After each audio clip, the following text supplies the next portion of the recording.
Hi all, మా ఊరి అమ్మవారి పండుగ అయితే జరుగుతుందని చెప్పాను కదండి. దాని కంటిన్యూషన్ వీడియోస్ అనమాట ఇవి. ఆ చెక్క బొమ్మలు కనబడుతున్నాయి కదా ప్లేట్లో, వాటిని బాగా క్లీన్ చేసి పసుపు రాసి బొట్లు పెట్టి ఊరేగింపుగా అమ్మవారి దగ్గరికి అయితే తీసుకొస్తారు.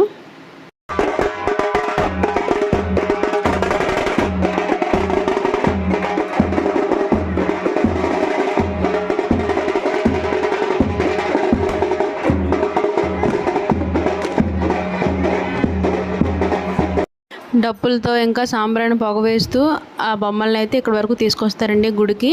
ఇక్కడ పూజ చేసిన తర్వాత అప్పుడు వాటిని ఘటాలో పెడతారనమాట.